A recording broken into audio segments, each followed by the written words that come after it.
আমি শুনেছি সেদিন তুমি সাগরের ঢেউয়ে চেপে নীল জল দিগন্ত ছুঁয়ে এসেছ। আমি শুনেছি সেদিন তুমি নোনাবালি তীর ধরে বহুদূর হেঁটে এসেছ।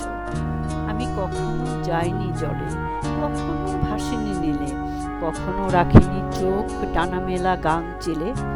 আবার যেদিন তুমি সমুদ্র স্নানে যাবে, আমাকেও সাথে নিও, নেবে তো আমায়? বলো, নেবে তো আমায়?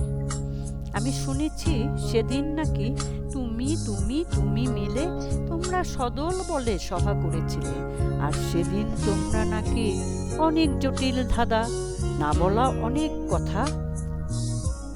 কথা তুলেছিলে। কেন শুধু ছুটে ছুটে চলা, একে একে কথা বলা, নিজের জন্য বাঁচা, নিজেকে নিয়ে? যদি ভালোবাসা নাই থাকে, শুধু একা একা লাগে।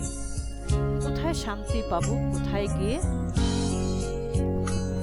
হ্যাঁ বন্ধুরা, এইবার আমরা বলেছিলাম না, তার পরের দিন আমাদের একটা প্ল্যান করা ছিল।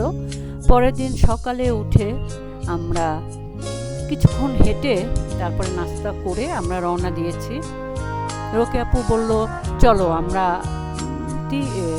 বিচ দিয়েই আমরা মোটর সাইকেল ভাড়া করে এটা দিয়ে যাই। এখন ওখানে এক ধরনের মোটর সাইকেল আছে, 3 জন করে যাওয়া যায়, ড্রাইভার সহ 3 জন।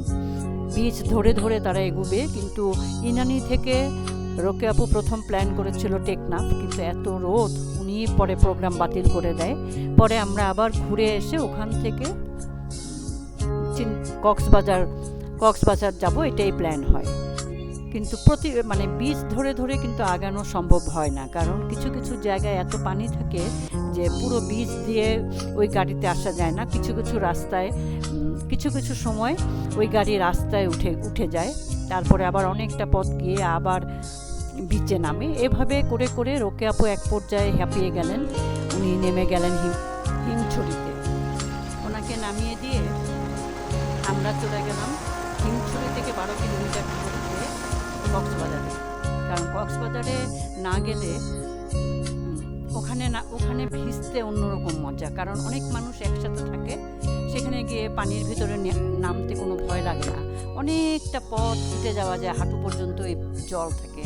সেই জলে আমরা না ভিজলে আমাদের ভালো লাগবে না। আমরা পা ভিজিয়েছি, আমরা মোটামুটি অনেকটাই ভিজে গেছি। আমরা খুবই মজা করেছি সেখানে, মাধুরী।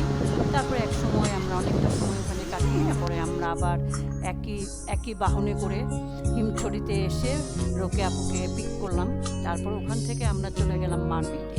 এবং মারমেডে আমরা, তোমরা দেখতেই পাচ্ছ এখানে খুব মজার খাবার। এই মজার খাবারটা আমরা খেয়েছি, fish fry, coral fish fry এবং আদার্স জিনিস আমরা খেয়ে, এবং রাতের জন্য খাবার নিয়ে আমরা ব্যাক করেছি আমাদের হোটেলে। এবং ভালোই কেটেছে আমাদের এই দিনটা, আজকে খুবই ভালো কেটেছে। এবং বিকালবেলা আমি আর মাধবী চলে গিয়েছিলাম ইনানি বিচের ওখানেও আমরা সেদিন ভিজেছি। আমরা তারপরে সুইমিং পুলেও সাঁতার কেটেছি। অনেকটা মোটামুটি ভালোই আমাদের সেদিন ভেজা হয়েছে, খুবই ভালো কেটেছে আজকের দিনটা।